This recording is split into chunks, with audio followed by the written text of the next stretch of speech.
Bom dia, pessoal. Bom dia a todos e a todas. Good morning, everybody. We are now starting this new session in this series of lectures of Professor Brian Biggs. On Monday, we discussed a little bit of Ras, and now it's time for Kelsen. And I think Kelsen is more read in our undergrad course. So I think we will have a great time here.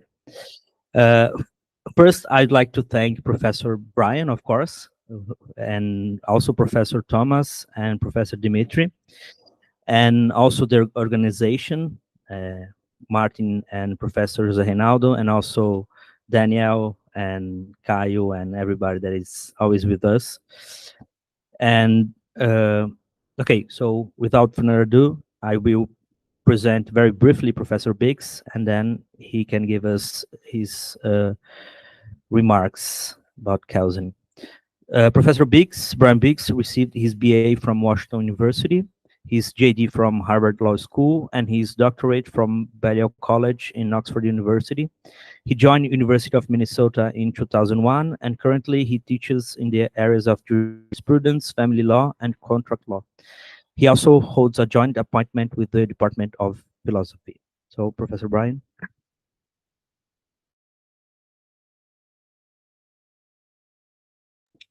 Thank you for the kind introduction. And I'm most grateful for the wonderful hospitality I've found throughout my stay here, and I'm deeply indebted to those who have taken time from busy schedules to read my work and offer helpful, constructive comments. The topic today is Hans Kelsen and choosing legal normativity. What is the nature of legal obligation? In what way or for whom is law normative? These are foundational questions for all who think and write about the nature of law, though it seems to be a matter that many theorists pass over. In the present talk, I want to explore some unconventional ideas about the nature of legal obligation, focusing on viewpoints inspired by some of Hans Kelsen's writings, though without any claim that the views and questions in fact reflect Kelsen's settled position at any period of his long scholarly career. That is, the present work is intended as a tentative contribution to general jurisprudence, an effort to join a broader conversation on a foundational topic. The work is not, or at least not primarily, intended as a contribution to Kelsen.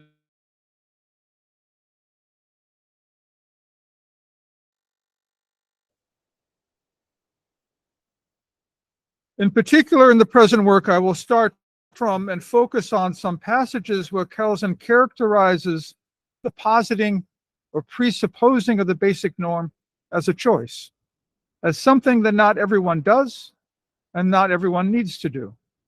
I want to emphasize again that what follows is not intended to be an argument about the best way to understand Kelsen's middle period or any other period of his theorizing. As Kelsen scholars have pointed out, Kelsen's writings about the basic norm, the Grundnorm, varied a great deal over time, could be seemingly inconsistent during any particular time, and are in any event often difficult to understand clearly. It is not my task here to find the most authentic or the most persuasive possible reading of Kelsen's intentions and objectives, but I will argue that some of his writings regarding the basic norm offer, intentionally or otherwise, an instructive and perhaps provocative view about legal normativity. In the title of a 2013 article, Stanley Paulson, a great commentator on Kelsen's work, characterized Kelsen's basic norm as the great puzzle. And it is clear that Kelsen's use of and understanding of the basic norm changed in significant ways from work to work throughout the decades of his writings on the nature of law, famously culminating in a final phase where Kelsen rejected the basic norm altogether as being merely a fiction. As already noted, my primary purpose here is not to add to the exegetical literature on Kelsen, offering my own views about Kelsen's real meaning, but rather to use some of Kelsen's texts as a stepping off point to reflect on the nature of legal normativity. I will be focusing in this part on some interesting passages from Kelsen's middle period from the 1930s through the beginning of the 1960s. In Kelsen's 1934 Reine Rechtslehre, published in English in 1992 as the Introduction to the Problems of Legal Theory, Kelsen wrote the following, and here I'm quoting: "The pure theory of law is well aware that the specifically normative meaning of certain material facts, the meaning characterized as law, is the result not of a necessary interpretation, but of a possible interpretation, possible only given a basic presupposition." End of quote. The presupposition of the basic norm, interpreting certain facts as normative, is here clearly described as not necessary, but only possible. The same text goes on to observe that the pure theory of law is also, quoting, "well aware that one cannot prove the existence of the law as one proves the existence of natural material facts, that one cannot adduce compelling arguments to refute a posture like theoretical anarchism, which refuses to see anything but naked power where jurists speak about law." End of quote. We will return below to this idea of different ways of seeing actions as mere power or as normative as law.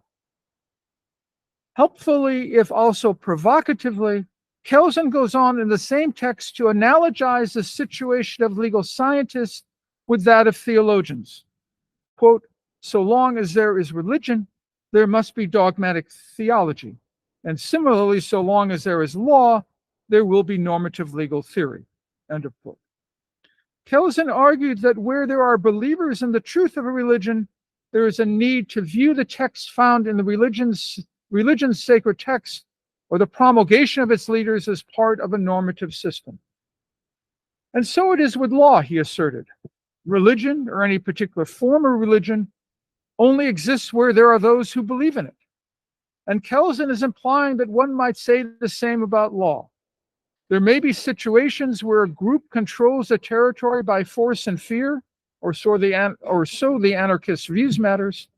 But for there to be law, there must be those who presuppose a basic norm and see the actions of officials in a normative way.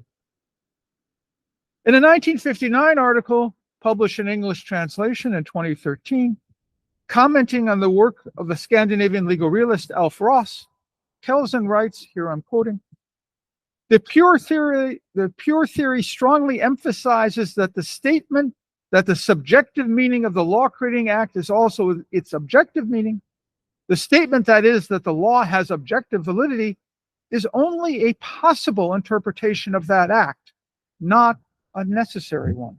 End of quote. Again, the normative interpretation of the actions of legal officials is described as an interpretation, and only possible, not necessary. Later in the same text, Kelsen adds, quoting here, "The concept of normative validity is rather an interpretation. It is an interpretation made possible only by the presupposition of a basic norm." End of quote. And that such an interpretation is well grounded, new quote, if one presupposes the basic norm. End of quote. The reference to the if one presupposes the basic norm clearly implies that not presupposing the basic norm is an option. This approach is made clear again in an article by Kelsen from 1960. Longer quote here. "The presupposition of the basic norm is possible, but not necessary.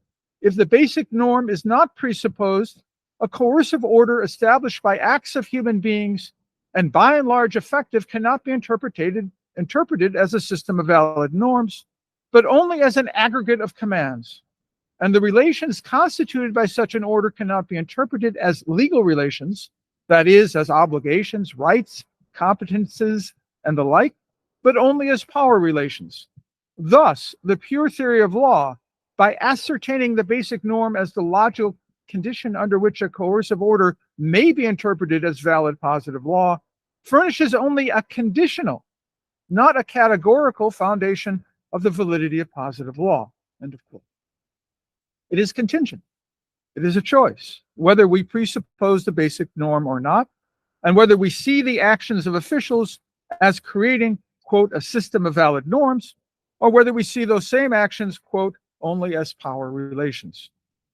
Thus, at least according to these quotations from Kelsen's work, and conceding that there are other passages in Kelsen's vast set of publications from which one might get a different impression, one is to understand that not everyone presupposes the basic norm, and in particular, an anarchist would not. By contrast, legal scientists, legal commentators, for their work, must presuppose the basic norm. Legal scientists presuppose the basic norm because it is needed for their work. Without the basic norm, there is no law, at least no legal system, and no legal rights or legal duties. Of course, this is not to claim that if legal scientists suddenly stop presupposing the basic norm, that court buildings, legislatures, judges, and police officers would all suddenly disappear. The same people would be there, still doing the same jobs that they were doing before. But without the presupposition of a basic norm, there would seem to observers, not presupposing the basic norm, more like the sentinels of an invading army or the mid-level bosses of an organized crime gang. They would not be seen as officials of a legal system. Without the presupposition of a basic norm, the legal scientist, the legal commentator, would have nothing left to do. Of course, there still might be things such observers could do in a different role, perhaps as sociologists of law or historians of law. But those, as Kelsen repeatedly pointed out, are very different projects. One might wonder, what is there to say about the many individuals who are, as it were, in between? Neither legal scientists nor committed anarchists. One supposes that there are many people who are not, on the one hand, committed by their job to view the actions of officials normatively, but on the other hand, are also not committed by their own principles to reject all claims by officials to legitimacy. We will return to the options available to the uncommitted later. But first, let us return to the question about interpreting actions as normative. The point of our having choices in how we see actions can be generalized across normative systems. Interpretations of actions and events in a normative way is generally an option, not a necessity. In terms of the later Wittgenstein, one could characterize it as a kind of aspect seeing. Some look at actions and circumstances in our natural empirical world and see norms, obligations to act according to the requirements of etiquette, the dictates of a religious system, or the norms of a legal system. Others, equally competent and intelligent individuals, can look at the same world and see nothing normative. Etiquette systems may seem like trivial rules of a pointless game. Religious norms may appear to them to be the superstitions of the ignorant and the self-deluded. And legal rules may seem like just one more set of ways by which the powerful control and oppress the less powerful. And of course, some people may see it a normative way in some of these areas, but not others. Kelsen gave an example of just such legal aspect seeing, quoting Kelsen.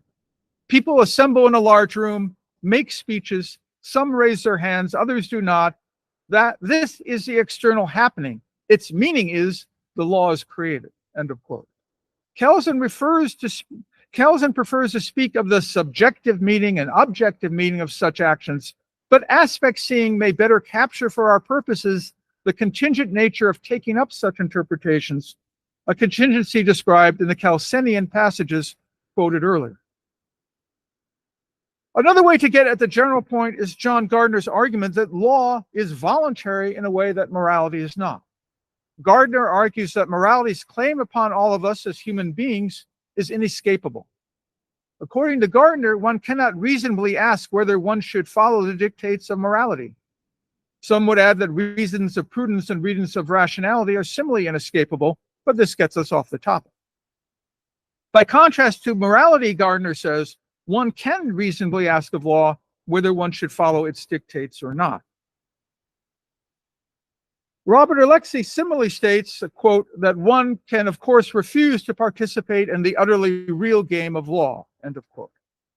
Of course, in the above analysis, Gardner may be overstating even the claims of morality, as there are important theorists as different as Friedrich Nietzsche or Philippa Foot, who view morality as something one might choose or not, but that's a debate for another time. Returning to the characterization of the adoption of the basic norm as a choice, by speaking of it as a choice, I do not mean to imply that it's a conscious choice, that people ponder at any given moment whether they should treat the actions of their local legal officials normatively, perhaps reflecting on the pros and cons before deciding one way or the other. Choice here means only the absence of necessity. It could have been otherwise. The choice, the choosing, may be, as it were, unconscious or implicit. Consider the analogy of a religious prescription of what one should do. Don't act that way, it's sinful. When an individual puts forward a prescription derived from a religious normative system, don't do it, it's sinful, the statement entails an implicit presupposition of the foundational axiom of that religion's basic norm. And yet there's no need that the person in question to have consciously endorsed that basic norm at that moment. The endorsement was tacit and probably not self-conscious.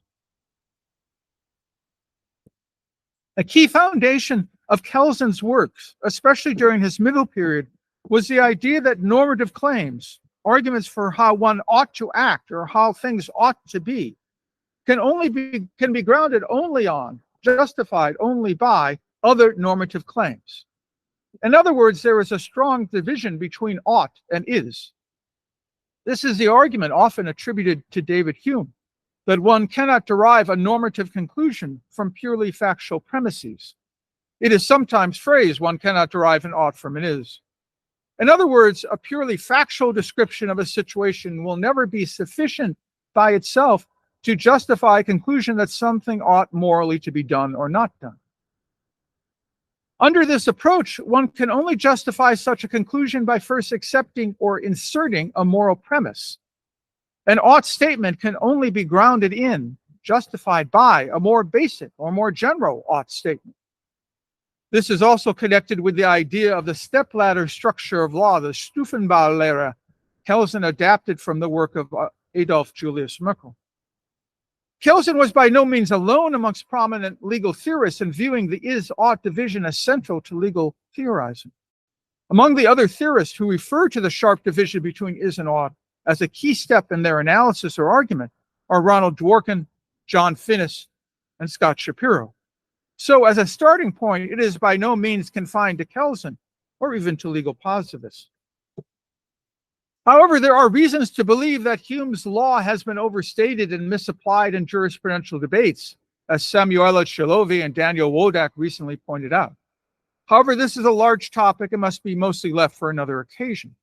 It is sufficient to note that scholars who specialize on the topic now see the division between is and ought, or between fact and value, as being primarily a restriction on logical deduction. As Charles Pigden writes, quoting him, to say that one cannot derive moral conclusions from non-moral premises with the aid of logic alone is one thing. To say that one cannot derive moral conclusions from non-moral premises with the aid of logic plus analytical bridge principles is quite another. Hume believed the first, but not the second.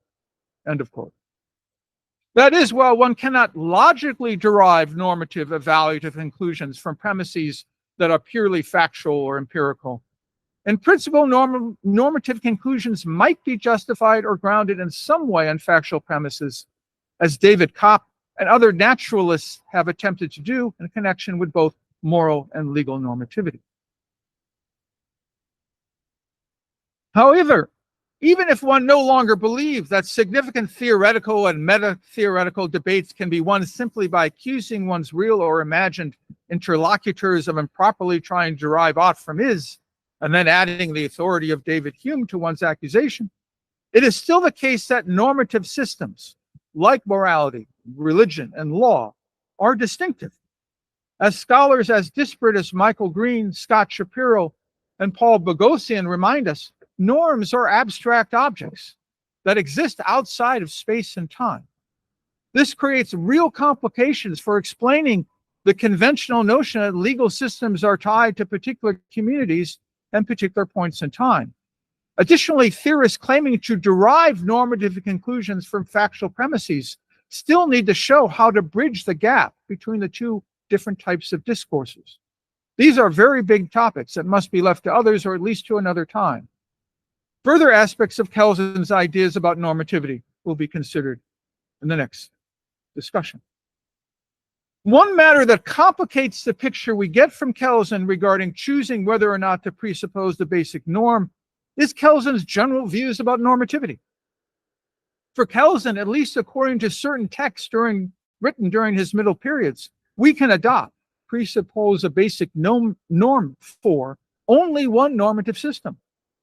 To endorse or accept one normative system from a religion, an ethical system, or a legal system is implicitly not to endorse or accept any other normative system. In our mundane lives, most of us do adopt, and thus implicitly believe that we can adopt, simultaneously multiple normative systems. We may adopt and endorse at the same time the rules of our country's legal system, the rules of a certain religion, the social norms of our business community or social class, and so on. However, the adoption of different normative systems is not an available option. That is not a rationally coherent option, according to Kelsen. His view is that adopting or endorsing more than one normative system will lead inevitably to a conflict of norms, a conflict of oughts. One normative system may require, or at least expressly authorize, an action that one of our other normative systems prohibits. Our moral system or religious system may require something that our legal system prohibits, or vice versa. And there is no ultimate arbiter about which of our conflicting norms is true and which one we ought to follow. How can one rationally endorse views which together tell you to do contradictory things? They cannot both be, in Kelsen's terms, valid at the same time. A topic Kelsen does not discuss, but which might be worth considering, is the inverse question. Not the problem of adopting or endorsing too many normative systems, but the possibility of not adopting enough. Is it perhaps a psychological truth of the human condition that everyone sees matters normatively in at least one way? One need not accept a religious normative system, and one can reject a normative reading of the actions of the state. And one can be skeptical about conventional morality, but it would be likely difficult, at least in a psychological matter, at least for most people, to have this approach universally, to go without normativity entirely. Even the most cynical and or perhaps most sociopathic individuals seem to have adopted at least one residual normative system, usually a sort of superficial and egoistic prudential normative system that one ought to look out for one's own interests. But returning to our main theme, given that in one reading of Kelsen's text, legal normativity is something one can choose or not, and that from the other text one receives the message that one can adopt only one normative system, what does this say about the nature of legal normativity? This discussion now follows. One objection sometimes raised to the idea that individuals choose whether to presuppose the basic norm is that it's absurd or perhaps blasphemous to assume that individual citizens have the power to determine whether or not they are subject to legal obligations. Such thinking, it could be argued, is the worst sort of anarchism. What if everyone chose not to presuppose the basic norm? The objection sounds a bit like a notorious argument of Thomas Hobbes, that we must obey the law in almost all circumstances, for the alternative is the Hobbesian state of nature, the war of all against all. And this is an outcome to be avoided at all costs.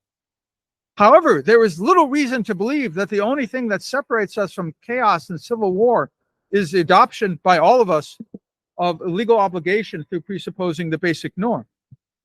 As M.B.E. Smith wrote in the context of discussing the comparable question of whether we have a moral obligation to obey the law, the combination of the government's threat of sanctions for disobeying the law and the overlap between legal and moral norms, we have a duty to act as the law tells us to do when the law tracks our pre-existing moral duties.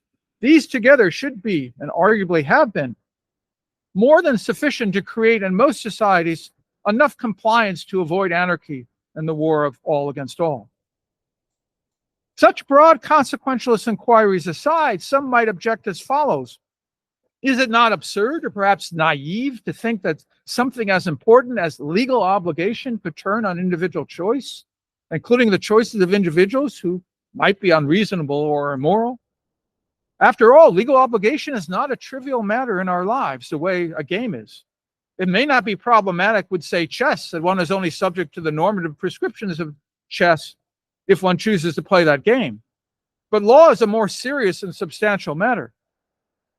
However, even concerning some of the most important matters in our lives, our moral standards or our response to our creator God, one prominent theorist, Mark Murphy, has argued, while assuming that God exists and is benevolent and omniscient, that we have no obligation to obey divine commands unless we choose to grant God and its commands authority over us.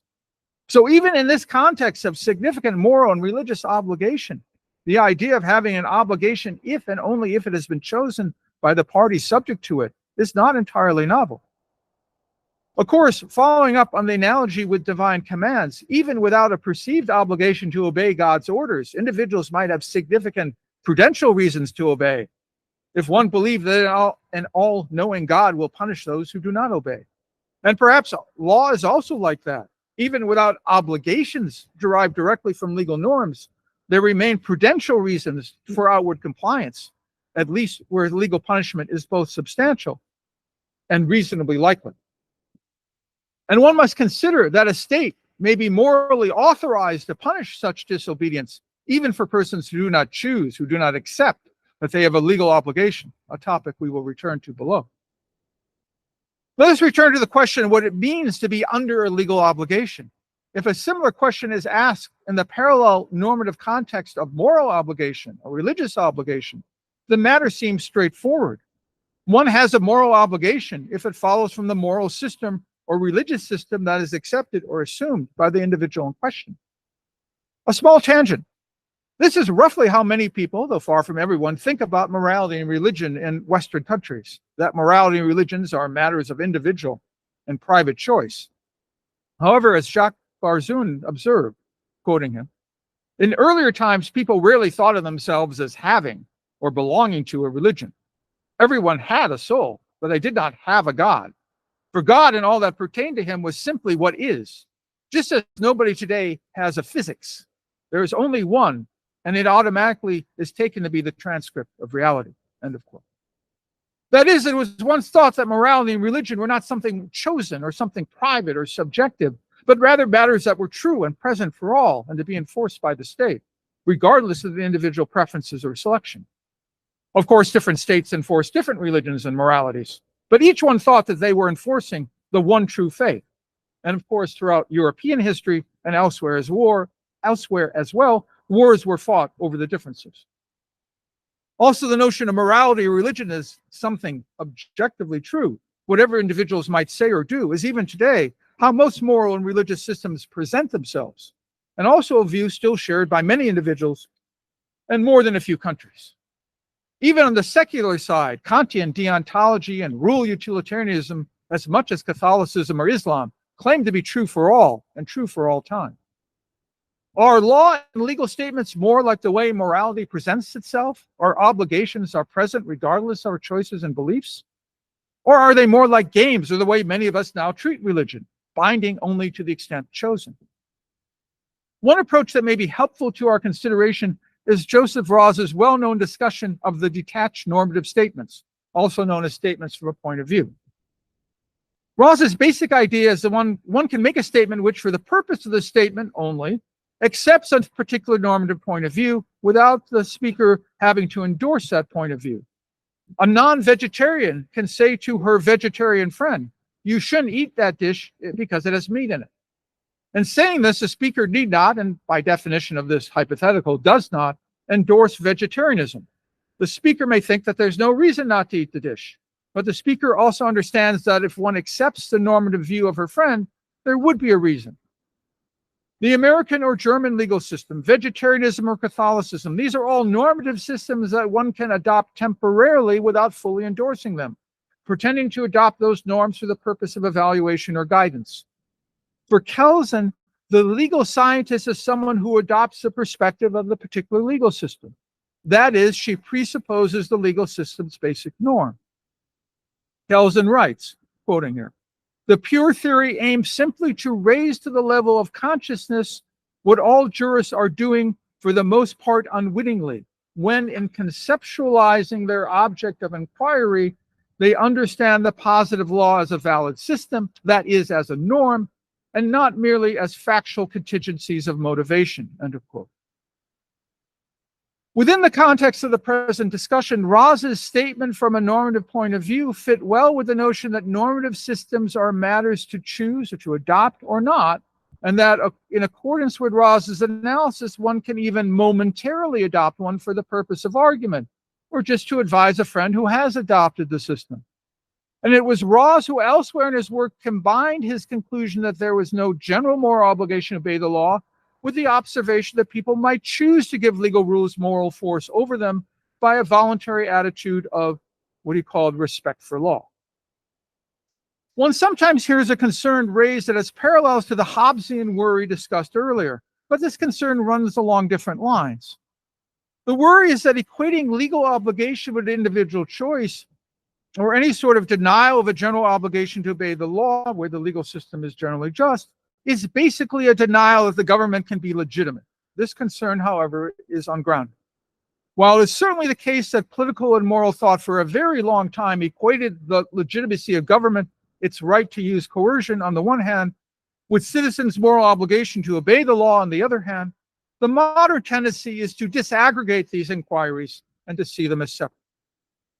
This is not the time to revisit that debate, but suffice it to say that it is at least conceptually coherent, and to many prominent theorists entirely persuasive, to say that there are circumstances where the government has the moral right to legislate and to back up its legislation by coercive sanctions, yet the citizens have no prima facie moral obligation to obey these laws. Though, of course, where the government is authorized and willing to impose sanctions, citizens, as discussed earlier, may have prudential reasons to comply with the legal rules. If I deny that I have a legal obligation, I am not thereby or necessarily arguing the government is illegitimate, that it has no right to rule, or that it has no right to back up its prescriptions with coercive force. I have stated that while the present discussion is based on some passages from Kelsen's works, again, I make no claim that this is the best overall understanding of Kelsen's views during his important middle period. Doesn't Kelsen elsewhere in his writings offer an alternative view on these precise topics? I'm a novice here, but let me tentatively pass along another impression, that the nature of legal obligation is just not one of those questions on which Kelsen focused, even as his ideas operate in the near vicinity. There are many such jurisprudential topics that interest today about which Kelsen seemed to have little to say, despite the vast productivity of his career. For example, legal interpretation is a topic about which Kelsen did not have much to say, and with respect, much of what he did say was unpersuasive. Some might claim that Kelsen argued that subjects have a legal obligation if the legal system in their country is generally efficacious. While it is true that Kelsen believed that a basic norm is only presupposed where the system is generally efficacious, that is distinct from arguing that efficacy alone is sufficient, in Kelsen's views, to ground every subject's legal obligation in substantive sense. Here I can do little more than refer you to Stanley Paulson's comprehensive and persuasive response to Robert Alexie and Joseph Rawls, where Paulson argued that Kelsen was not describing or assuming a robust legal normativity in his writings. As Paulson points out, Kelsen's project was to explore legal normativity and the general realm of ought, and to show how it could be understood as a way different from the other theorists of his day. That while commentators have interpreted Kelsen as offering an answer to the, quoting Paulson here, an answer to the classical question, how is our obligation to obey the law justified? Kelsen has altogether different fish to fry. Paulson's phrase, not mine. He understands normativity as an alternative to psychologism and naturalism in legal science. End of quote. There are passages from Kelsen's middle period which suggest a distinctive view of legal normativity, one in which individuals have legal obligations only to the extent that they have adopted, endorsed, or in some other way chosen to assent to that legal system, as shown by their presupposing the legal system's basic norm. As has been noted repeatedly, the question in the present work is not whether the view presented is the best understanding of Kelsen's views during that phase of his career, though I think it is a reading that should be taken seriously. Rather, I'm presenting the view as an interesting one to consider on its own merits, whatever its relation to what Kelsen argued or intended. Of course, the idea that our obligations derive either exclusively or primarily from our will, from our choices, is familiar. It is present in various forms in the social contract theories of political authority and morality. And a version of it appears in the hypothetical contract theories of what one would have chosen of figures like Immanuel Kant, John Rawls, and T.M. Scanlon. It should be noted that as we move from actual choices to derived choices, the favorite of economists, but there are hints of this in Kelsen's work as well, and from that to hypothetical choice, we are moving from a normative world grounded on will to one ultimately grounded on reason, on what is reasonable or fair or just, what one should choose, even if we have not yet done so. My suggestion in this talk of legal obligation should stick closer to the will end of the will-reason spectrum. As mentioned in passing in this work, some readers might be uncomfortable with a picture of the world where we have only the obligations we choose to have. And maybe that some might be less concerned if this was presented not as the theory of normativity generally, but the theory only of legal obligation. Almost all of us are unbothered that chess reasons apply only to those who play chess. And many of us think it appropriate that only those who choose to follow a particular religion or a particular set of restrictions on what they eat, vegetarian, vegan, and so on, be constrained by the prescriptions of those approaches. Also, while much of this talk has been about showing that a choice-based view of legal normativity has support in some of Kelsen's work, that is not as unusual a position in philosophy as some might suppose, and that it would not necessarily have horrible consequences if widely adopted. There is still much work to be done to show that it is a position more attractive than alternative views of legal obligation. Thank you.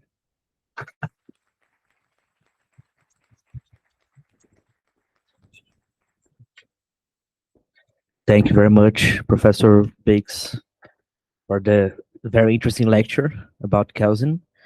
And now I will present Professor Tomás Bustamante. Just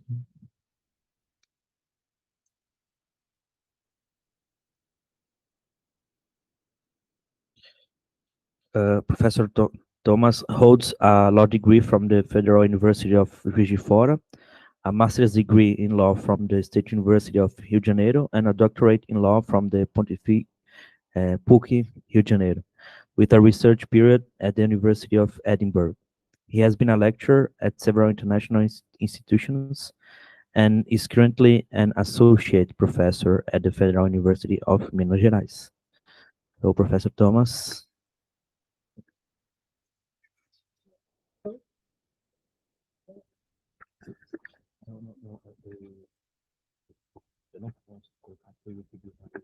Okay. Don't worry.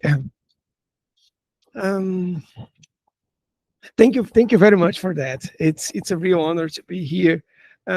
After a certain age, traveling is not as fun as it used to be, especially when you are very, very busy like I am in this week. But this is one of the places where it's always fun to travel to, especially to meet Brian, who is a friend that I don't get to see very often, but I really appreciate him. I really like him. And I'm in debt to him. I asked him to write 2 chapters for books that I was editing, and he was prompt, the first to deliver, the first to ever answer. That's the only philosopher, the mainstream philosopher that answer your emails in questions of seconds, okay? So he wrote timely the chapters, and I took 3 years to publish each of the books. So far, yeah. We still a couple of months to go. Okay, so thank you for doing that. Thank you for all those exchanges, which have been lovely. I did not have much time to write something. You should think that, because otherwise it would be too long. While you were speaking, I just got 2 more ideas to talk about, which I was, but I have some quick words to read for you.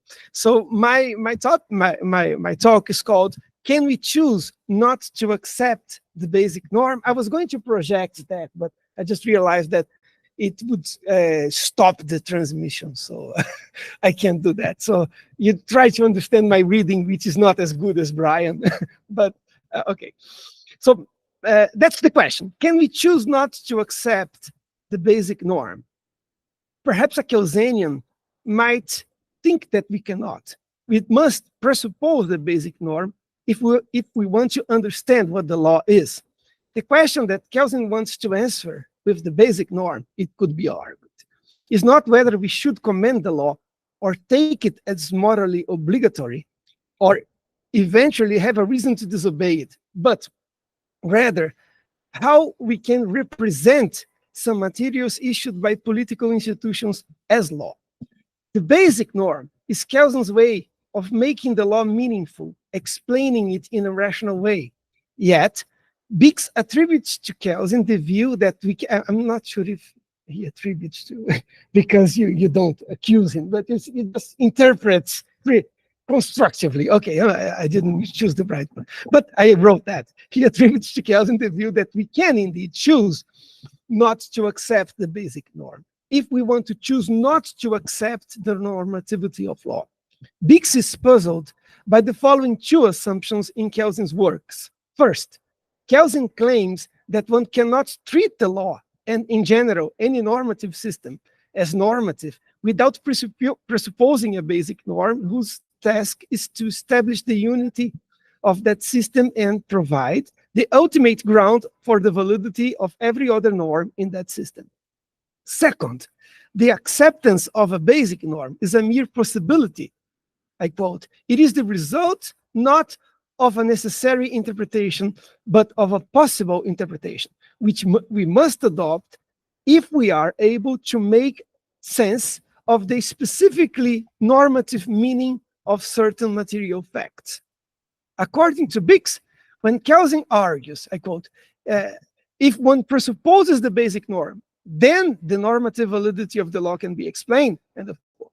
The if clause in this sentence implies that not presupposing the basic norm is an option. Bix is arguably not an accurate representation of Kelsen's convictions on the matter, but we should not reject it too fast.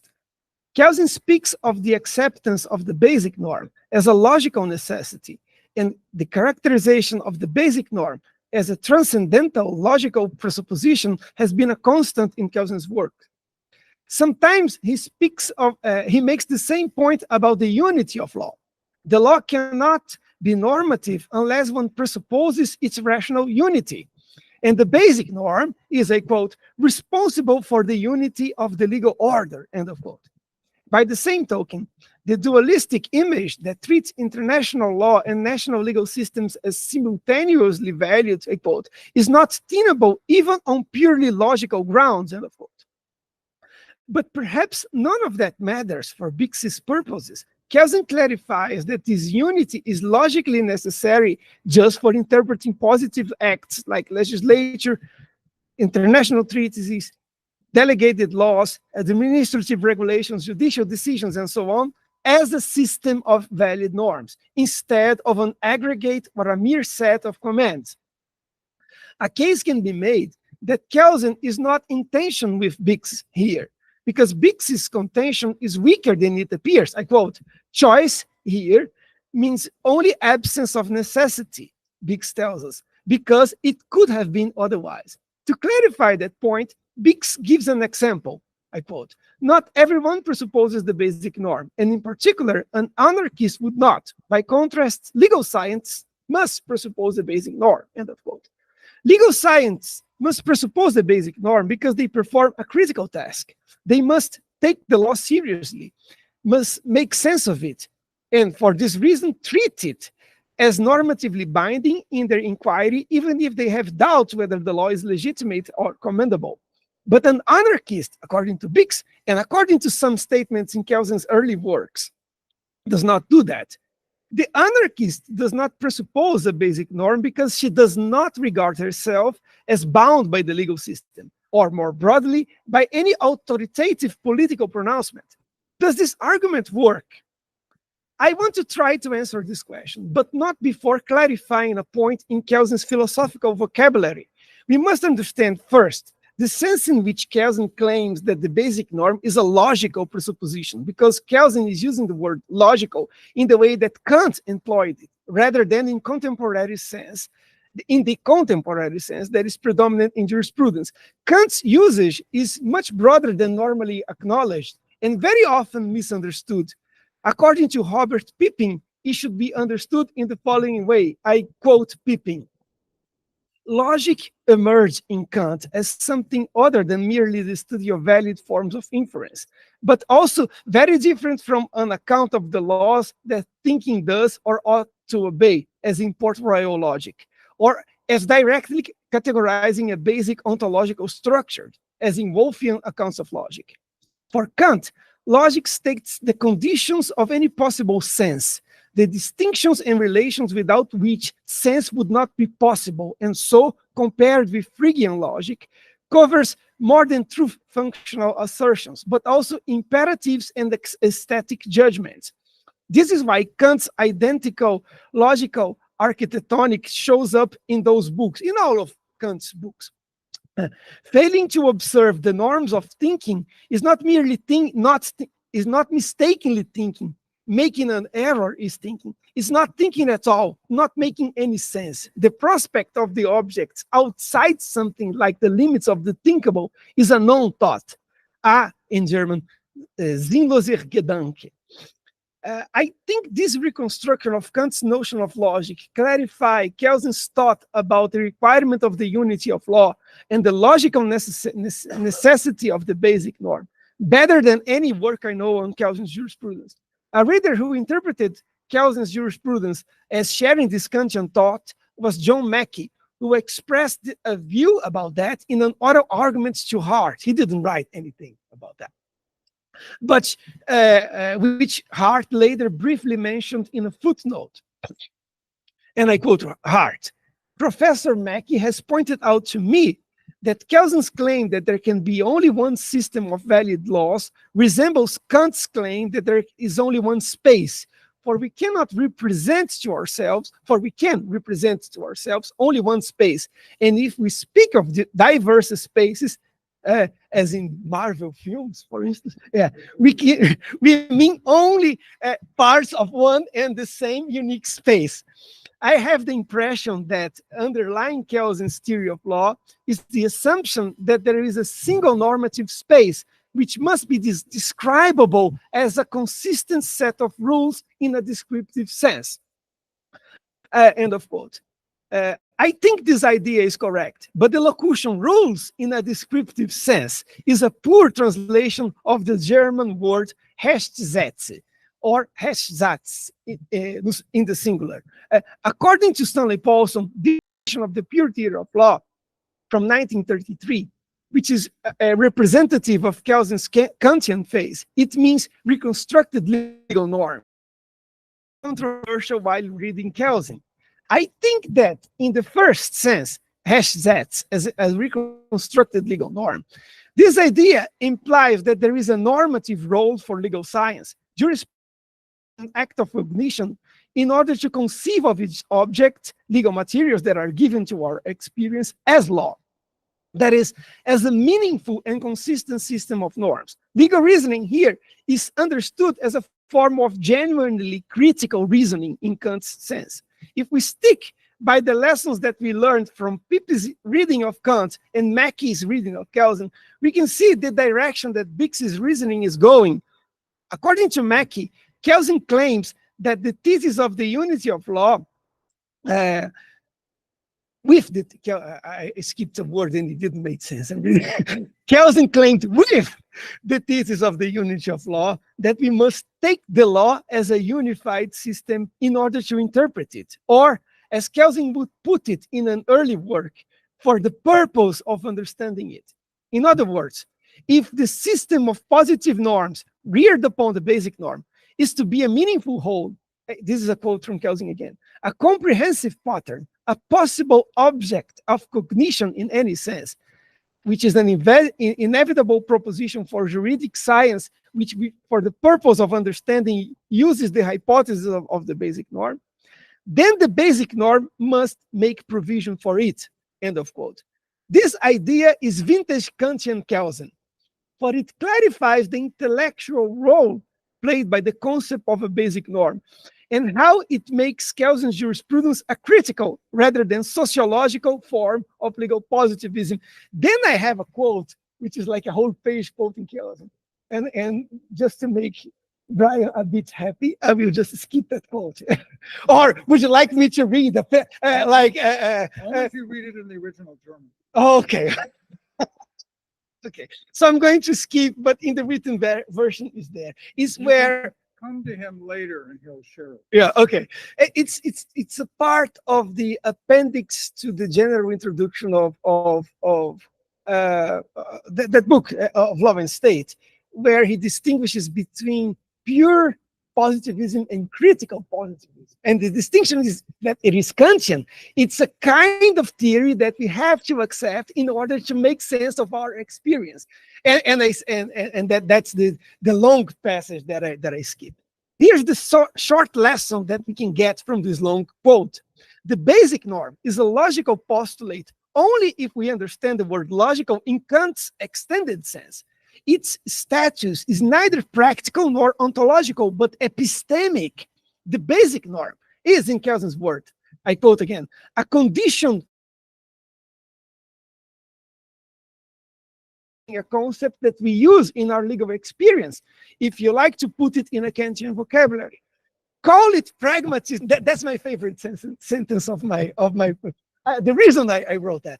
Call it pragmatism if you want, as long as you read Kant as a rationalist forerunner of linguistic pragmatism. We're not going to now hear pages about Brandon. No. But you hear a footnote. You saw a footnote over there. Kelsen is postulating for law the same requirement that Kant made for understanding empirical reality. The background here is Kant's critique of Humean empiricism, although the late Kelsen would probably be uncomfortable with this critique. We need categories like basic norm, because without that kind of category, neither cognition of nature nor of law is possible. That's a quote from Kelsen.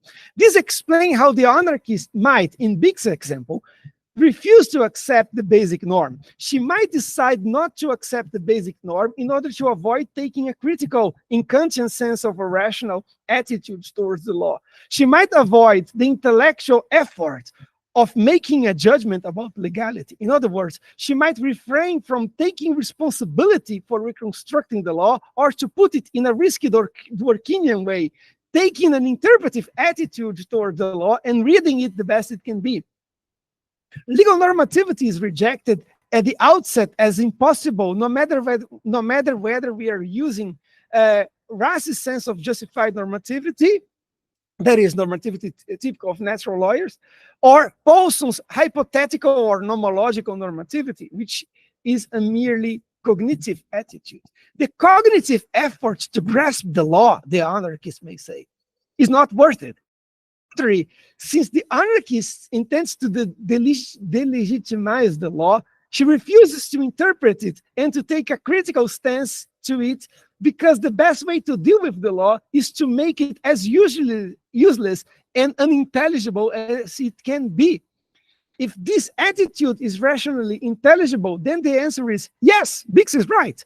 The anarchist's example has shown that it is possible to refuse to presuppose the basic norm.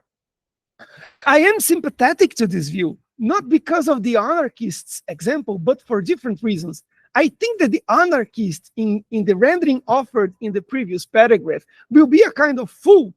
We need to understand critically everything, including the things that we do not like. You do not need to decide always and only based on intuitions just because of your politics, and even worse, you should not let your intuitions block your inquiry just because you fear you might change your mind. So a Kelsenian might have a reply to Bix's hypothesis, which is a reply that Kelsen actually endorsed in his later work. A typical supporter of Kelsen would probably reject Bix's argument about the anarchists precisely because of the hypothetical or nomological reading of the normativity that Paulson adopted and that Bix is quoted at the end of the paper. Here's Paulson's position to recall. I quote the end of your paper when you speak about Paulson's idea that Kelsen's point was to refute psychologism and naturalism, the different fish to fry. So I'll skip that long quote again. I think that Paulson is not correct to run together the issues of non-psychologism and hypothetical normativity here. To reject psychologism is to reject the thought that the content of the law is to be figured out by looking at some mental state. As Mark Greenberg would put it, this requires one to reject the communicative model of legislation. That is the thought that to find out what the law is, we must figure out what has been communicated and what the intention expressed in a legal enactment was. Well, Paulson is right that Kelsen is a non-psychologist. But that alone does not make him a legal positivist and is not what makes his theory unique. For so is the working.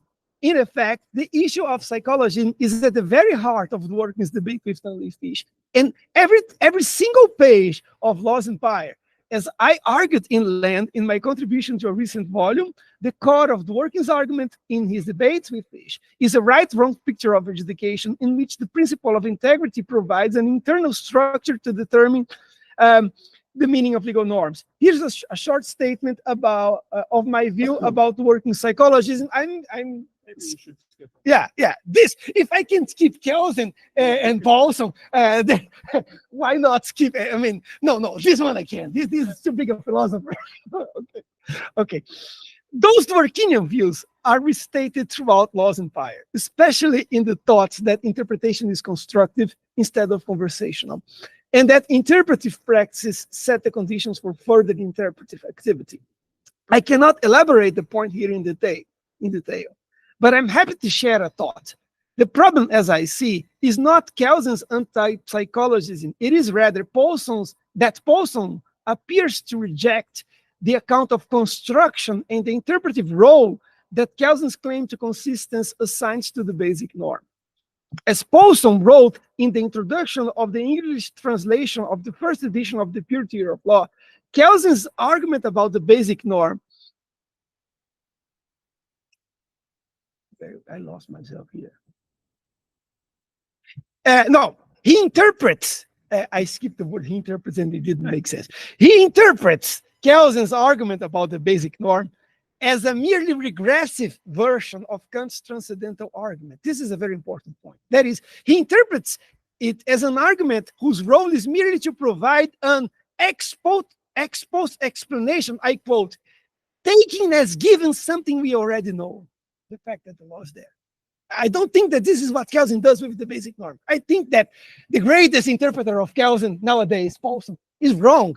The basic norm and the idea of unity of law in Paulson's reading of Kelsen would not play a critical role because it has nothing to say to the interpreter who is struggling to get a correct answer about how to interpret law.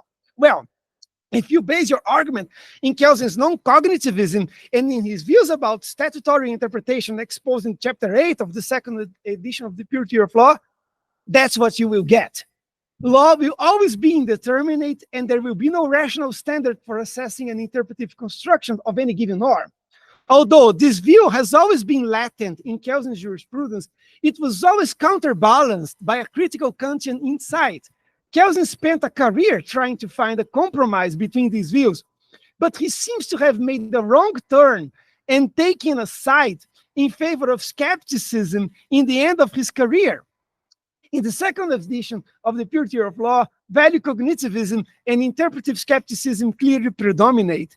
And this is precisely where Kelsen comes back to the anarchist example and rejects it in the following way. This time I will read the quote. Okay, in earlier publications, I used the example for the fact that the presupposition of the basic norm is possible but not necessary. The fact that an anarchist does not presuppose the basic norm.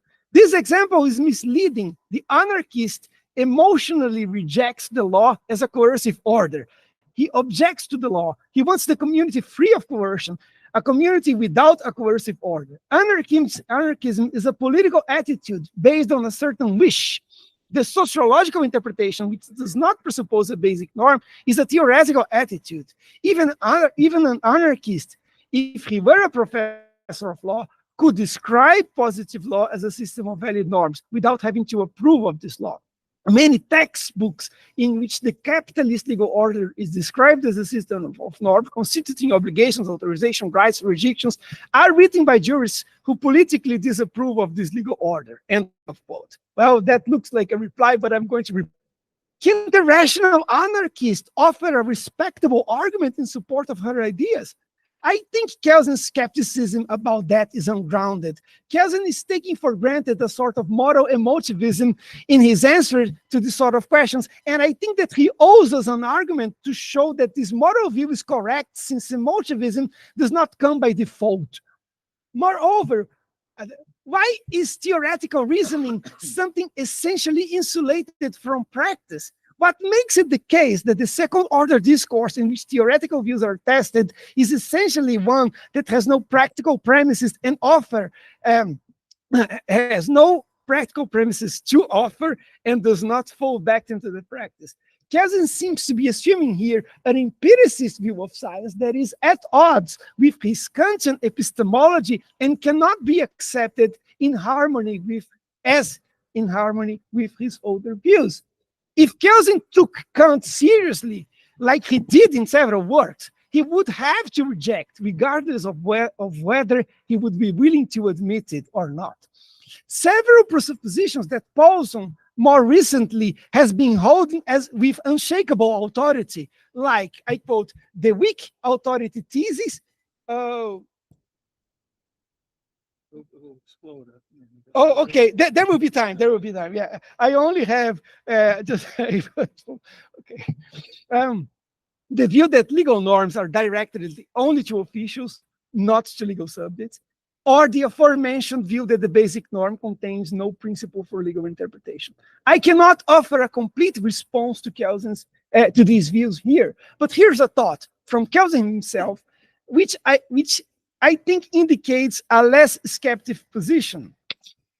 I quote Kelsen, the principle of non-contradiction must be posited in the idea of law, since without it, the notion of legality would be destroyed. This presupposition alone, which is contained in the basic norm, allows legal cognition to supply a meaningful interpretation of the legal materials. It merely reveals the logical assumptions of a long-used method through an analysis, and then I skip the rest of the quote because it's a long quote in which Kelsen talks about several principles of interpretation that he claims are implicit in the basic norm. The principles that posterior laws will derogate the others, the hierarchy principle, the authority, and other things. I will skip. Okay. That is not all. Since Kelsen speaks of several other interpretive norms implicit in the structure of the legal system, whether or not strictly regarded as part of the basic norm, the principle of effectiveness, which states that a norm can lose its validity through desuetude, the principles of recognition of states, the principles that establish the legality of customary law, the principle that prohibits war in international law, the principle that each state can regulate its own constitution and conflicts between international treaties and municipal laws, and so on. These are all rational norms, implicit principles required for cognition of law.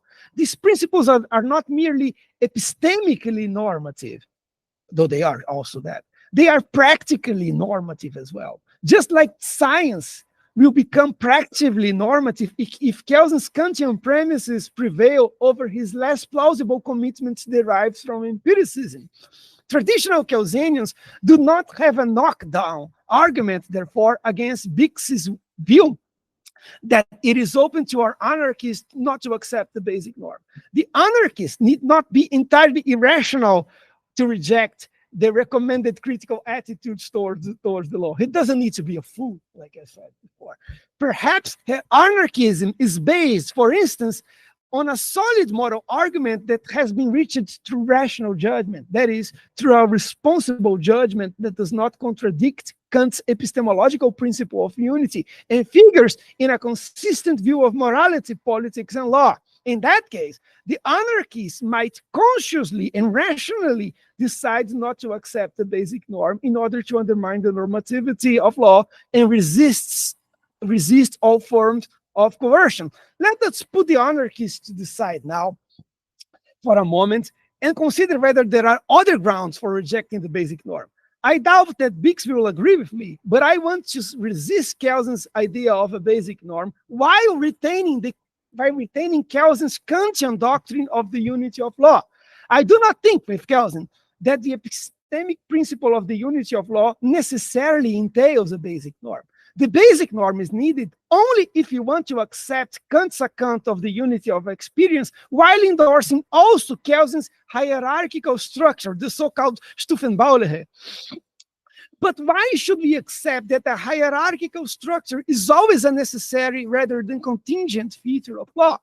Kelsen endorses what has been called by Mark Walters a linear in contradistinction to circular theory of a legal authority. Linear theories assume that, I quote, the authority of legal norms can be traced back to a line of increasingly higher norms until an originating source is located. Law from this perspective is held up by a string, and someone or something must hold the end of that string, end of quote. Circular theories, in turn, need to address the problem of infinity, neither need to address the problem of infinity regress, nor resort to a basic norm, inasmuch as they must treat the law as, I quote, embedded within a network of interlocking strands of normative value that bend back upon themselves, never reaching an end. Ooh, so that's it. So, should I stop? I have 1 page and a half to read. Okay. Is Kelsen right about that? Does the law have a hierarchical or a linear structure? I do not see any reason why it is necessarily the case that every conceivable legal system looks like that. It is perfectly possible to explain the presence of hierarchical structures in positive law without postulating that it is a conceptual necessity that all and every legal system would have the same hierarchical structure. Then I skip a quote again because I'm quoting myself. There's no point. There's no point, if I am right, in holding Kelsen's basic norm, because that's not what is doing the interesting work in Kelsen's jurisprudence. Rather, what matters is the interpretive unity of law. And we need not to travel via the basic norm to get to that principle. I believe, like Kelsen, that, 4 conclusions. 1, Kant is right about his epistemic principle. No normative system is intelligible without the assumption that its norms form a system instead of a mere set. 2, the intelligibility requirement is a condition for legal normativity and vice versa. Law is intelligible only if it is understood as capable of guiding action. In spite of some statements by Kelsen in The Purity of Law, this mutual relationship between normativity and intelligibility implies a constitutive relation between law and practical reasoning, inasmuch as legal science is normative.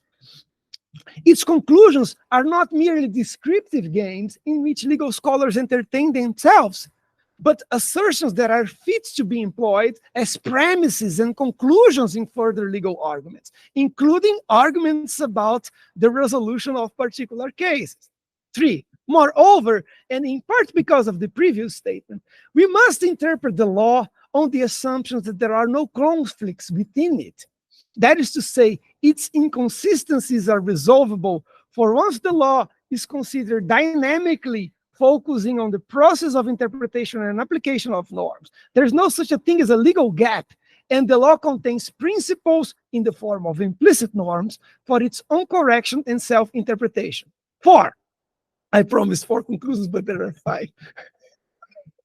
Like Kelsen, I believe that we cannot understand as normative or binding several systems at once. One cannot serve 2 masters, that's Kelsen again, such that either law and morality form a single system which should be regarded as consistent and provide criteria for resolving apparent antinomy as among its norms, or Only one of them can be interpreted as binding.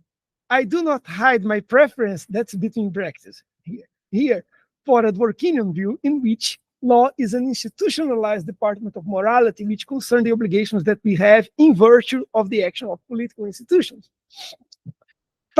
Finally, when it comes to international and municipal law, I think that we cannot read them as two independent systems that are simultaneously valid and binding upon the same persons and in the same territory at the same time. Only if municipal law and national law are comprehended as a single system which contains norms for resolving putative normative conflicts, can the law be understood as normative and binding. Treating them as a unified does not necessarily require, however, the claim that one of them is hierarchically placed above the other. Well, I cannot justify these commitments now, though I have done part of this text in other words. Read it, otherwise no one will ever read that. But at least it shows us some of the directions that Bix's insightful rendering of Kelsen's jurisprudence open for us. There is more in Kelsen than the basic norm. His skeptical theory of interpretation and his descriptive legal positivism, the wealth and immense scope of Kelsen's works make it a very intriguing source of insights. But sometimes these insights point to different directions, and the reader must make a selective reading, as I tried to do here. If we retain Kelsen's Kantian insights while letting his empiricist commitments go away, we have a much more than a theory of the nature of law. We have also a theory of legality or the rule of law and an account of the intellectual task while interpreting legal norms and adopting a critical stance towards positive law. Thank you very much. Sorry for that.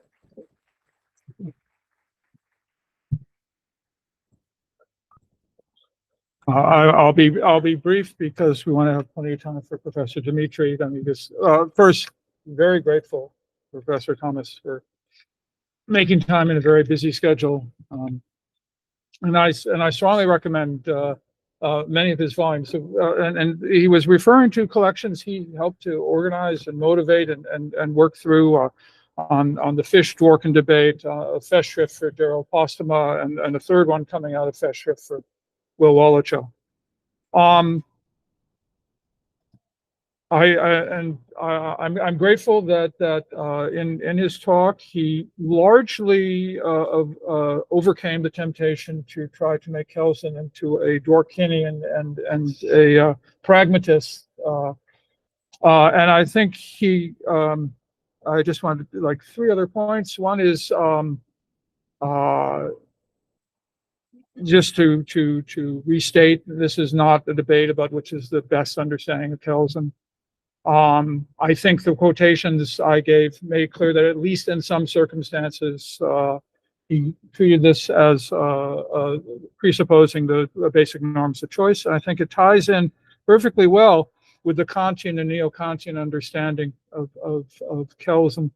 Not to get too deeply into it, for Kant, the transcendental analysis is what follows from the fact that. Right? What follows from the fact that that we have sense experience, so we have a unified empirical experience, and this is not something we can choose. So Kant says, we project space and time, and other categories, cause and effect, so on. Kelsen's argument is what follows from the fact that we view the actions of state officials normatively, right? And what follows from it is a certain, as Professor Thomas points out, is the condition of experience. It's a category of cognition, a category of legal cognition, right? Fine. But the question is, we can avoid seeing the world normatively, or at least the legal world normatively, in a way that we can't avoid sense experience. And that leaves open for the possibility of choice, and conscious or not conscious choice of whether to see the world normatively. So my only main criticism is that I think Professor Thomas understates the extent to which we're in agreement. No, it was supposed to be an agreement. It was supposed to be. And so, and again, very grateful for the long and detailed and very respectful critique.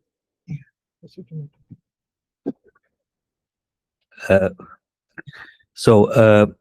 will just present briefly Professor Dimitri before we hear him. So Professor Dimitri holds a law degree from the National University of Athens, a master's in public law from the University of Paris 1, Sorbonne, and a doctorate in law from the University of Saarland.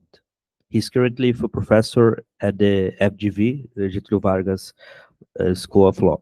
So Professor Dimitri. So, hello everybody, thank you for the invitation.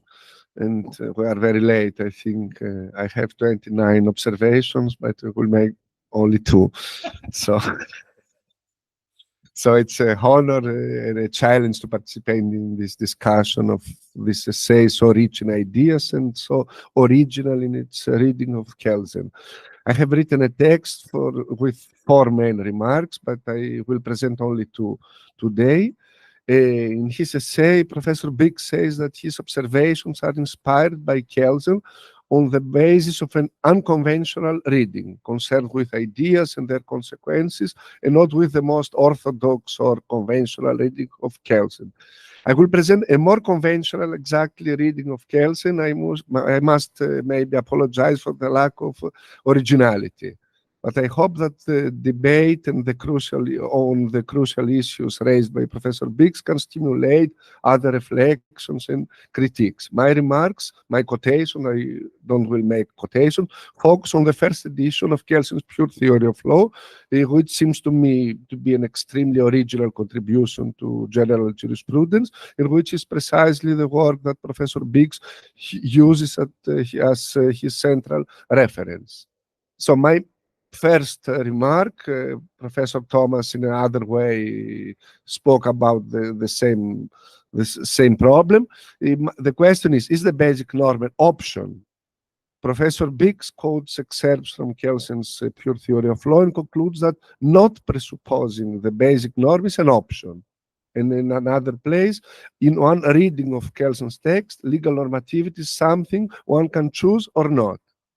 It seems to me that we should exclude the banal meaning of individual choice. It is not a matter of noting that a person decides to break the law, to be an anarchist, to be a political terrorist, or criminal, or something. So this personal choice, in a Kelsenian way, but also in my opinion, does not deny the objective existence of normativity. Someone resists, breaks the law, but the law is in force. This is for me the not original, the orthodox, but very important point. What is productive is to discuss on the basis of Professor Biggs' text whether the jurist or the observer of the law can make choices about what normativity is. Professor Biggs writes, some readers might be uncomfortable with a picture of the world where we only have the obligations we choose to have. In this sense, I am a little bit uncomfortable with this opinion, because this seems to me to run counter to Kelsen's objectivist, once again, vision. The legal norm is, of course, a construct of language, and its application depends on the subjective actions or the political intention of judges, individuals, and so on. But the legal system exists with the same, I think, objectivity as trees or animals exist. I believe that we can describe phenomena of Sein or phenomena of Sollen with the same degree of certainty. Assuming the existence of a norm not set by human beings is a necessary. So if we, in order to define the law system,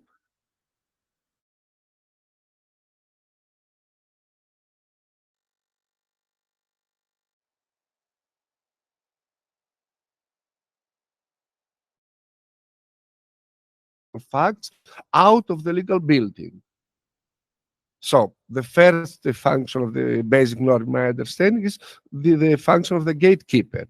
No social facts, and also we don't accept in natural law more dependence from morals and so on. So this idea that we have to, it is necessary to presuppose a norm not set by human beings.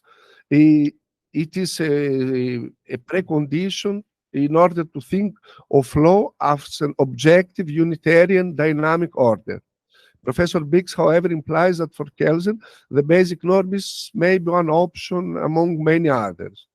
I think if we exclude that the existence of the legal system derives from realities itself, from its mere efficacy, social force or political force, and if we exclude also that law is founded in pre-existing norms of natural law type or morals or Dworkian dreams and so on, I think we cannot think of a normative system without presupposing a norm that juridifies the orders, juridifies the power relations and so on.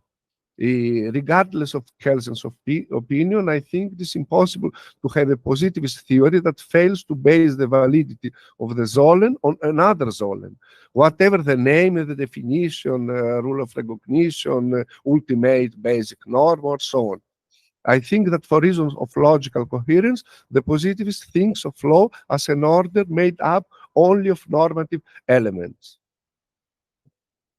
And I think also this is more complicated. I don't present my whole conception, that the basic norm is not just a criteria of recognition, of giving an identity to law.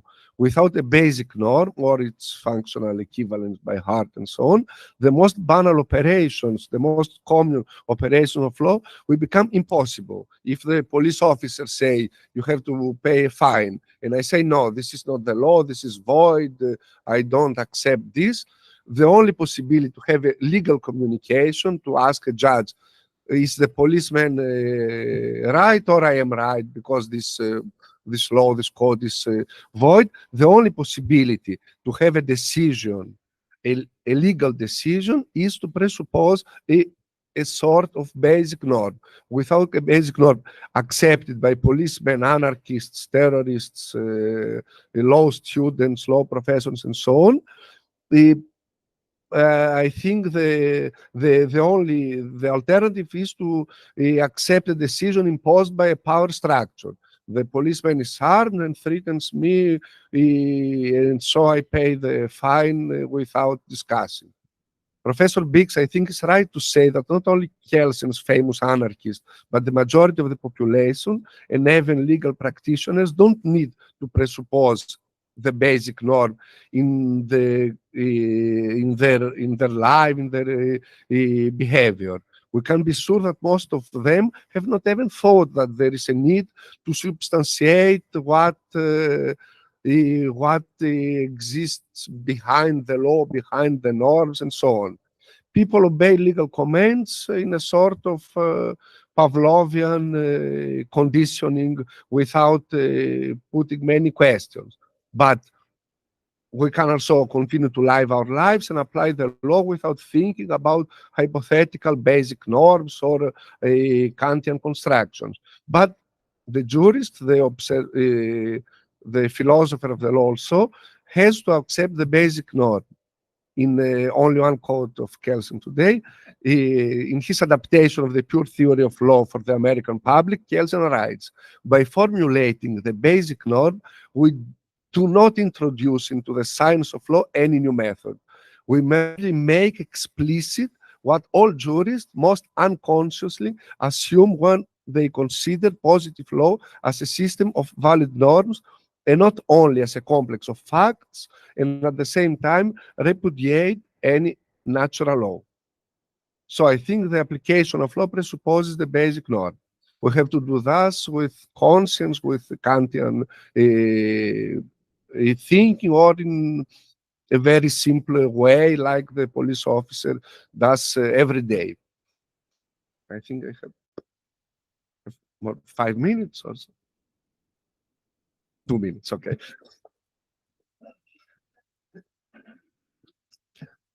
So my second remark is more methodological.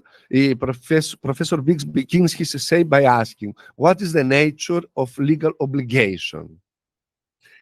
My question is here whether we can say from the point of view of legal positivism that the legal obligation has a nature. Looking for the nature of something suggests an ontological position, which is not convincing in my reading of Kelsen. In the first edition of the Pure Theory of Law, the term Rechtsnatur, the nature, here also we have a problem of translation. Rechtsnatur is not the nature of law, it's the legal nature. So in this is a sort of joke who Kelsen makes. Kelsen, so I count in the whole book, the Pure Theory of Law, uses the term Rechtsnatur twice, only twice.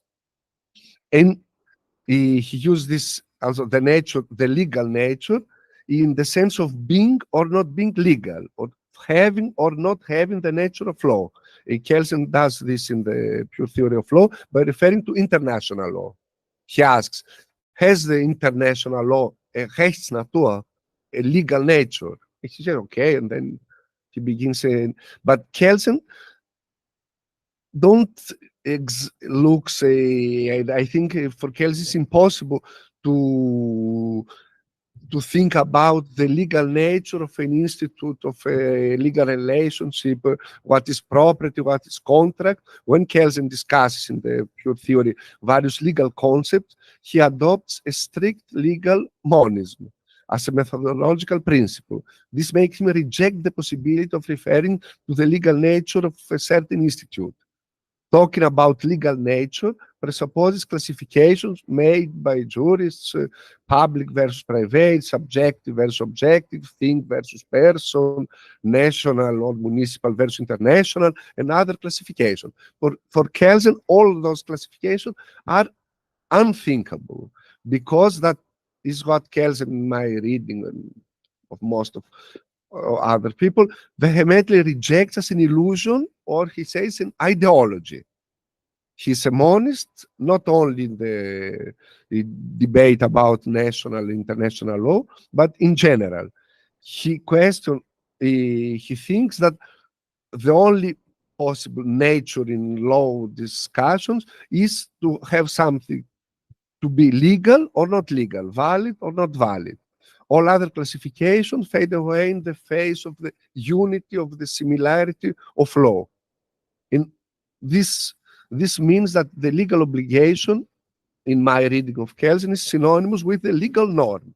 For Kelsen, I think all legal norms are, in a certain sense, uniform, have the same nature or essence, or what we can put, and all legal norms, the function, Kelsen says, die wesentliche Funktion, the real function of the law, of the legal norm, is to establish an obligation. So I think that in Kelsen's conception, the law generates only obligations, not rights, not permissions. Where there is no legal obligation, there is no law. So therefore, in this sense, I don't agree with Kelsen in this point, but legal obligation is not just a legal phenomenon, a problem of definition, of distinction, because we don't have another nature, obligation, prohibition, permission, right, happiness, human rights, and so on. All those things are only expressions, ideological or moralist expressions of the legal obligation as the only matter or the only essence of law. So in these points, I think your essay was very important for me. I disagree almost completely, but I thought you put powerful ideas, and you make fresh commentaries about great problems. I had the opportunity to read once again the Pure Theory of Law of Kelsen. I found very orthodox critiques and answer, but I think it was a pleasure for me to read your text, and this invitation to rethink about what we're thinking since we're very young. Very young. Thank you very much, Professor Bix.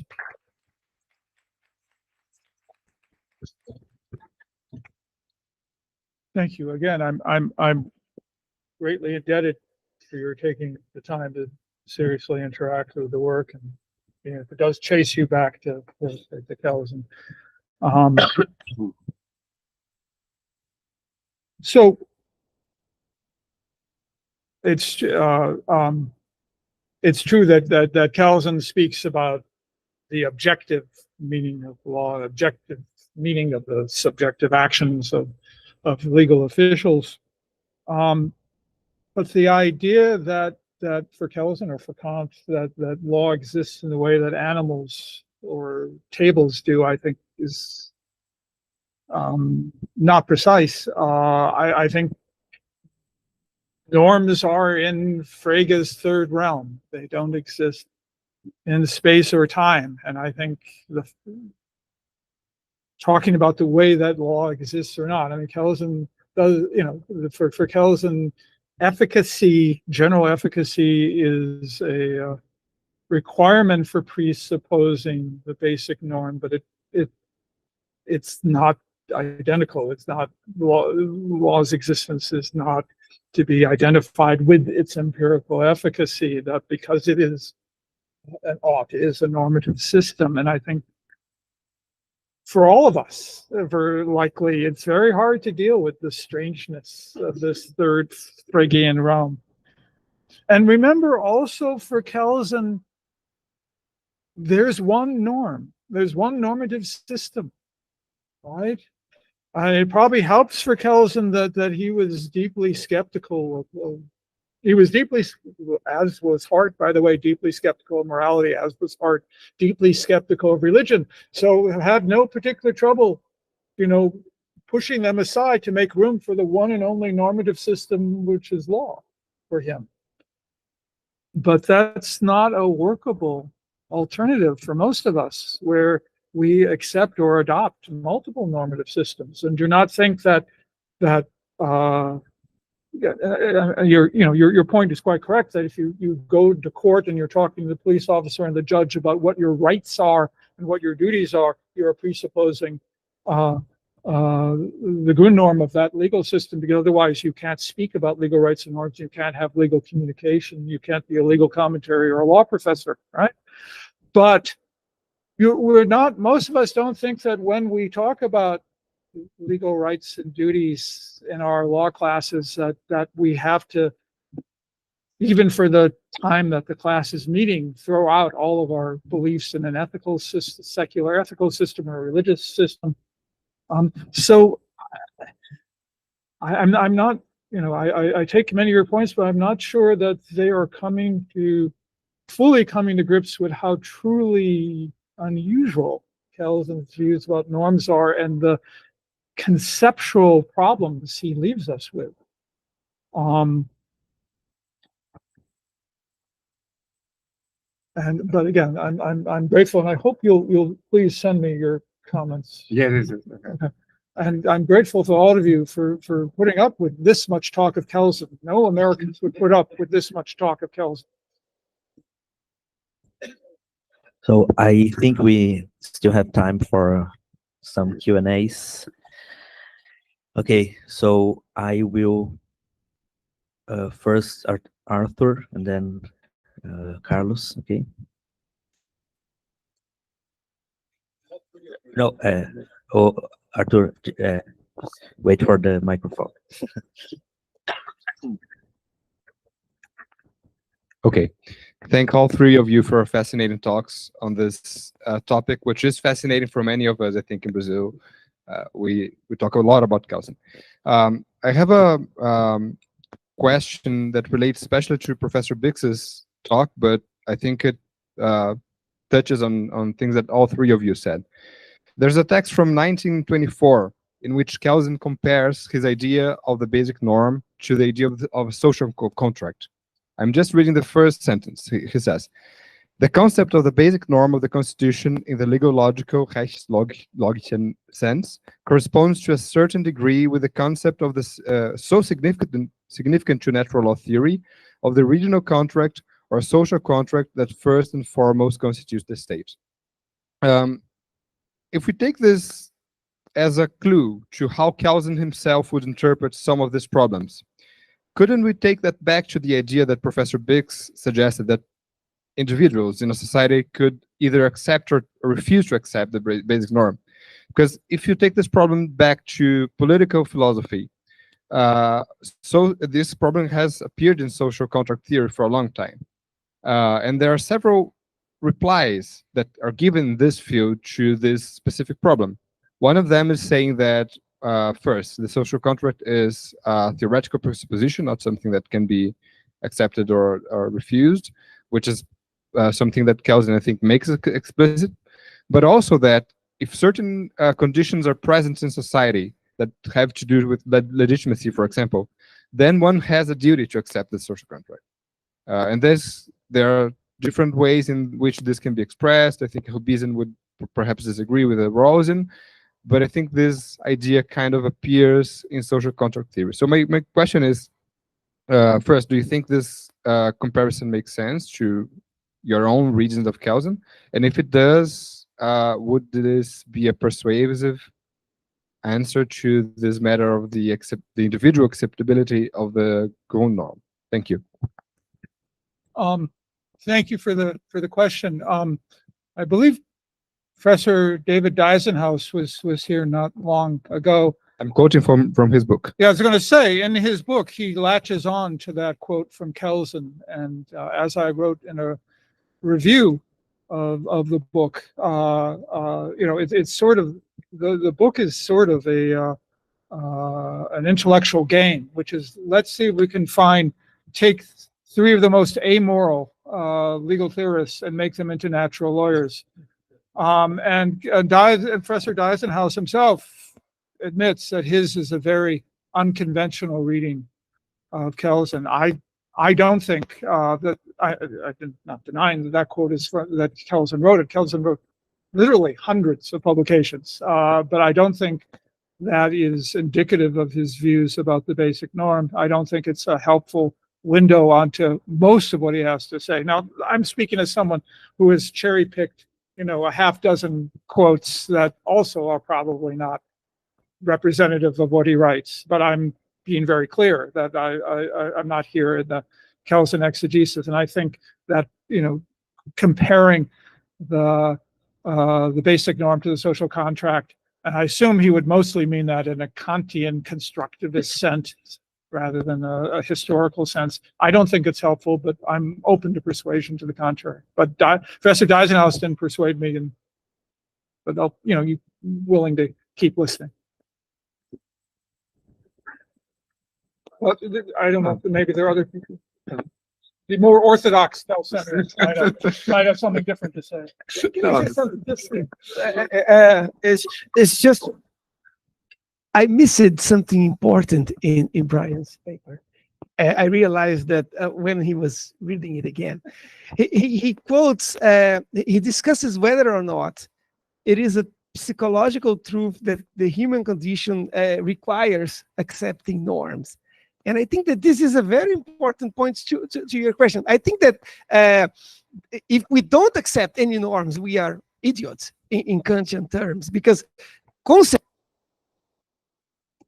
are norms. We need norms to understand anything. So I think that Kelsen would say about the social, he's not very optimistic about social contract theories.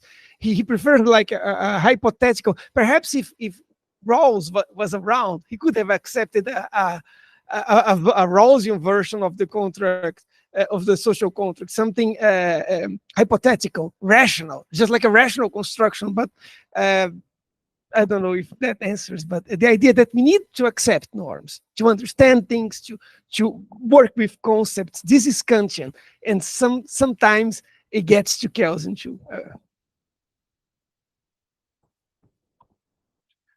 Thanks, Professor Biggs, Thomas, and Dimitri for the very insightful talks.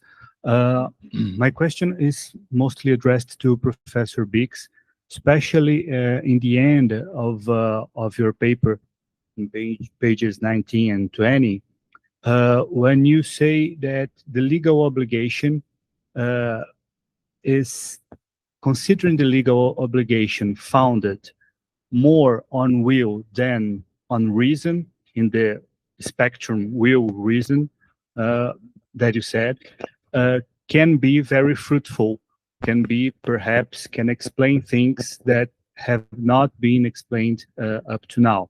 I'd like to know more, what theoretical gains do you envisage in founding, perhaps, and trying to explain legal obligation founded on will, since the basic norm may be a choice to be accepted or not in Kelsenian view, but it doesn't matter if that's the accurate view of Kelsen, as you said, but what theoretical gains do you possibly envisage to found the legal obligation more on will than on reason? Because when a legal obligation is not accepted by someone who lives under the rule of law, we always expect for a justification.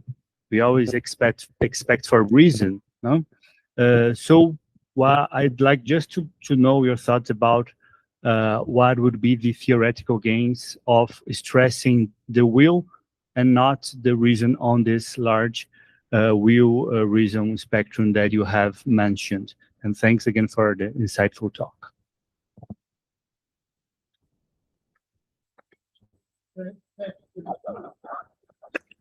Thank you for the kind words. Actually, if you can come back on Friday, we're going to do a lot of will and reason, but from the other side, that the extent to which most legal systems have elements of both will and reason, and the problems that can arise when they inevitably, if only occasionally, conflict, and what that can create problems for contradictions or apparent contradictions about stating what is true about a particular proposition, about a particular legal system at a certain time. So the point of towards the end of the paper is to think about the existence of legal obligation as a matter of individual choice, to whether one consciously or unconsciously assents, and if one doesn't assent. So you say, well, when someone doesn't assent to a legal system, we ask them for a justification. I think this edges us towards the questions about the moral obligation to obey the law. And I strongly recommend M.B. Smith's article, I think Yale Law Journal, 1973, which is a nice introduction and overview. There's been more recent work as well, but that is a nice introduction. And he makes towards the beginning makes an interesting point that for a very long time it was taken for granted that we had a presumptive moral obligation to obey, at least in generally just legal systems. And you can, he quotes passages from Rawls where Rawls just doesn't even question it, just says, well, of course, we have this obligation. What are its contours? But then he quotes another theorist, more recent theorist, who says, if I'm commanded, my moral instinct is to rebel, not to obey, right? So if your government tells you do this, right, and you say, well, if you say no, you need to justify it. Well, do you, right? I think if you dive into the literature about the moral obligation to obey the law, not just Smith, but Joseph Raws's work, John Simmons's work, Bill Edmondson's work, there are particular categories of cases where we seem to have a moral obligation. Obviously, where the law substantially overlaps duties we have already. Most of us, I hope, do not murder because it's morally wrong, not because the law tells us not to, right? And similar with a long list of moral duties, right? But there are places where we do respond to the law, like maybe, we have a vague obligation to be charitable and support just institutions, but the law specifies. I mean, this is a point goes back to Aquinas. The law will specify what our moral obligations should entail. There are circumstances where the law is an effective coordinator, telling us which side of the road. And in Brazil, it seems that people mostly follow what the law tells them to do about traffic. But, you know, so law may be a salient coordinator. Law may be have access to expertise about, you know, what we should do to fight water pollution, let's say, that I don't have. All right. So there may be categories of cases where, upon moral reflection, we should do what the law tells us. But the mere fact that because the law tells us so, all right, without more, is it we who need to justify to the state why we're not obeying, or is it the state that needs to justify to us why we should do what the state tells us to do just because the state tells us? State like a parent of a 4-year-old, because I said so.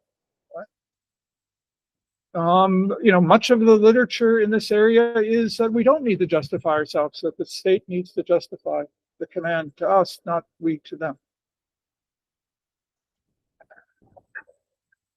Okay, so I'd like to thank Professor Biggs again for being with us today, and also Professor Thomas and Dimitri. We will be back on Friday. It'll be better, much better. I will be. Yeah, Except for that part. yes, and we will return to the Rui Barbosa auditorium on the 2nd floor. Okay, so thank you very much. The same time, so 10 a.m. Thank you very much. See you on Friday.